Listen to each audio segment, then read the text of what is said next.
சட்டப்பேரவையில் முதலமைச்சர் விதி எண் 110 கீழ் அறிவிப்புகளை வெளியிட்டு வருகிறார். பார்க்கலாம். உருவாக்கி வருகிறது.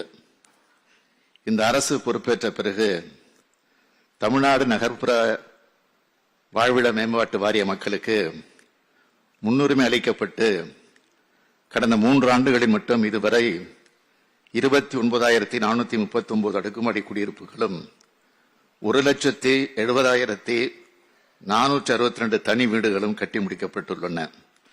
மேலும் 172 திட்டப் பகுதிகளில் 79,094 அடுக்குமாடி குடியிருப்புகளும் 89,429 தனி வீடுகளுக்கான கட்டுமான பணிகளும் பல்வேறு நிலைகளில் நடைபெற்று வருகின்றன. இந்த திட்ட பணிகளுக்காக 6,685 கோடி ரூபாய் செலவிடப்பட்டுள்ளது. புதிய அடுக்குமாடி குடியிருப்புகளை கட்டும் பணியில் மட்டும் கவனம் செலுத்தி அத்துடன் நின்றுவிட்டால் இந்த அரசு பழைய அடுக்குமாடி குடியிருப்புகளின் மறுசீரமைப்பிலும் கவனம் செலுத்துகிறது. சென்னை மற்றும் இதர நகரங்களில் தமிழ்நாடு நகர்ப்புற வாழ்விட மேம்பாட்டு வாரியத்தால் பல ஆண்டுகளுக்கு முன் கட்டப்பட்ட அடுக்குமாடி குடியிருப்புகளில் சில நீண்டகால பயன்பாடு மற்றும் தட்பவெப்பநிலை காரணமாக சிதலமடைந்துள்ளன. இந்த குடியிருப்புகளை முறையாக கணக்கெடுத்து அவற்றை மறு கட்டுமானம் முடிவு செய்ய ஏற்பாடு செய்யப்பட்டிருக்கிறது. மறு கட்டுமானத்திற்கு பின் குடியிருப்புகள் புதுமையான மேம்படுத்தப்பட்ட அம்சங்கள் மற்றும் வசதிகளுடன் பழைய குடியிருப்புகளில் முன்னர் வாழ்ந்த குடும்பங்களுக்கும் இதே திட்ட பகுதிகளின் அருகில் வாழும் நகர்ப்புற ஏழை குடும்பங்களுக்கும் ஒதுக்கீடு செய்யப்படும்.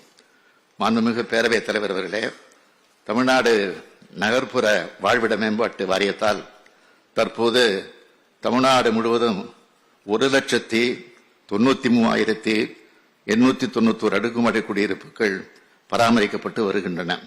அவற்றுள் 28,643 குடியிருப்புகள் சிதிலமடைந்துள்ளதாக தொழில்நுட்ப வல்லுநர் குழுவால் கண்டறியப்பட்டுள்ளன. இவை அனைத்திலும் அடுத்த 3 ஆண்டுக்குள் மறு கட்டுமானம் செய்யப்படும்.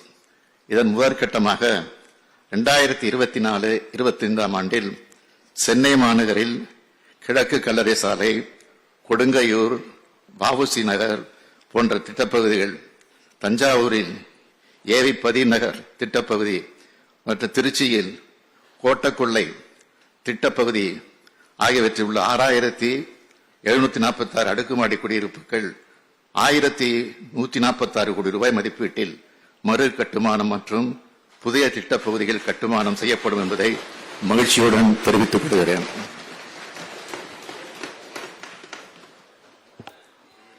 மாண்புமிகு முதலமைச்சர் அவர்களால் கொண்டுவரப்பட்டிருக்கின்ற இந்த 110 விதியின் கீழ் நகர்ப்புறங்களில் வீடு கட்டுகின்ற இந்த அருமையான திட்டத்தை ஆதரித்தும் வரவேற்றும் பேசுவதற்கு வருகின்ற மாமன்ற உறுப்பினர்கள் தயவு செய்து 2 நிமிடங்களுக்குள் இதை வரவேற்று பேசும்படி அன்போடு கேட்டுக் கொள்கின்றேன்.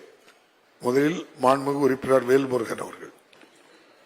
மாண்புமிகு பேரவைத் தலைவர் அவர்களே, தமிழ்நாட்டில் ஏழை எளிய கிராமப்புறங்களிலும் நகரப்புறங்களிலும் குடிசைகளிலும் சாலையோரங்களிலும் தெருக்களிலும் மெரினா பீச்சுகளிலும் வீடு இல்லாமல் கொட்டும் மழையிலும் பனிக்கட்டி கிடையிலும் கொளுத்தும் வெயிலிலும் கைகளையே தலையாணிய கொண்டு வாழ்கின்ற பல்லாயிரக்கணக்கான மக்கள் வாழ்ந்த சூழலிலும் பல லட்சக்கணக்கான மக்கள் ஒழுகாத வீடில்லாத சூழல் இருந்தபோதும் இவர்களுக்கெல்லாம் தமிழ்நாடு குடிசை மாற்று வாரியத்தினூடாகவும் தமிழ்நாடு நகர்ப்புற மேம்பாட்டு வாரியத்தினூடாகவும் இந்த ஏழை எளிய மக்கள் சொந்த வீட்டில் வாழ்வதற்கு வழிவகை செய்த முத்தமிழறிஞர் தமிழின தலைவர் டாக்டர் கலைஞர் அவர்களை இந்த நேரத்தில் நெஞ்சில் நிறுத்தி அவர்களின் வழித்தோழர்களாக இருக்கிற மாண்புமிகு தளபதி அவர்கள் இன்றைக்கு இவ்வளவு நிதி நெருக்கடிக்கும் இடையிலும் சுமார் கிட்டத்தட்ட 24-25 ஆண்டு காலத்தில் 6,746 வீடுகளை புதியதாக கட்டி அந்த மக்களை அங்கு குடியமர்த்துவதற்கு எடுத்த முயற்சியை வரவேற்று,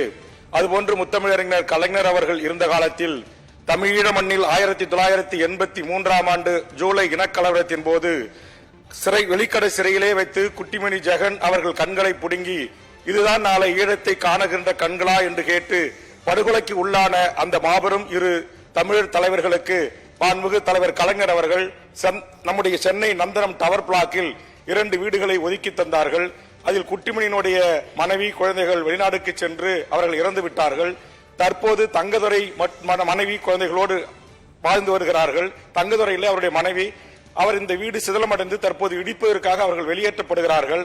மாபெரும் ஈழத்தின் பிரபாகரனுக்கு நிகரான தலைவராக வாழ்ந்த அந்த தலைவர்களுக்கு தலைவர் கலைஞர் கொடுத்த அந்த வீட்டை தற்போது இடிக்கிற இந்த தருவாயில் அந்த ஒரு குடும்பத்தையும் வேறு ஒரு மாற்று இடத்தில் அவர்களை தங்க வைப்பதற்கு மாண்புமிகு நம்முடைய நகர்ப்புற வாழ்வர் மேம்பாட்டுத்துறை அமைச்சர் அவர்கள் முதலமைச்சரின் சிறப்பு அனுமதியை பெற்று உடனடியாக அவர்களை வாழ்வதற்கான வாய்ப்பையும் உருவாக்கி தந்து இதுபோன்று ஏழை எளிய மக்களுக்கான வாழ்வும் ஈழத்திலிருந்து அகதிகளாக வருகின்ற பல்லாயிரக்கணக்கான மக்கள் நம்முடைய தமிழ்நாடு அரசினூடாக எப்படி நாம் வீடுகளை கட்டி நம்முடைய தமிழ்நாட்டு மக்களுக்கு வாழ வைக்கிறோமோ அதே மாதிரி மாவட்டம் முழுவதும் நான் அரசு உரிமை குழுவின் சார்பாக ஆய்வுக்கு செய்கின்ற போது மாண்புமிகு முதலமைச்சர் அளித்த அந்த அந்த பதிவை வைத்து ஆய்வுக்கு செய்கின்ற போது எல்லா இடங்களிலும் மிக ஆரோக்கியமாக அடுக்குமாடி குடியிருப்புகளையும் அந்த மக்கள் தங்குவதற்கான வாய்ப்பையும் மின்சார வசதிகளும் ஏற்படுத்தி தந்திருக்கிறார்கள். அந்த வகையில் ஈழத்து உறவுகளாக இருந்தாலும் தாய் தமிழ்நாட்டு மக்களாக இருந்தாலும் வீடு இல்லாத ஏழைகளாக இருந்தாலும் அவர்கள் வீடுகளை தருகின்ற மகத்தான திட்டத்தை இந்த நிதி நெருக்கடிக்கு இடையிலும்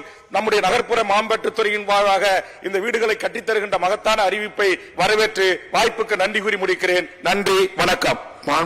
அப்துல் சமது. சட்டப்பேரவையில் முதலமைச்சர் விதி எண் 110 கீழ் உரையாற்றினார். அதற்கு பிறகும் சட்டப்பேரவை உறுப்பினர்கள் பேசி வருகிறார்கள். முதலமைச்சர் பேசிய பொழுது சிதிலமடைந்த வீடுகள் 3 ஆண்டுகளுக்குள் சீரமைக்கப்படும் என்று பல்வேறு அறிவிப்புகளை வெளியிட்டிருக்கிறார். கூடுதல் விவரங்களை பின்னர் பார்க்கலாம்.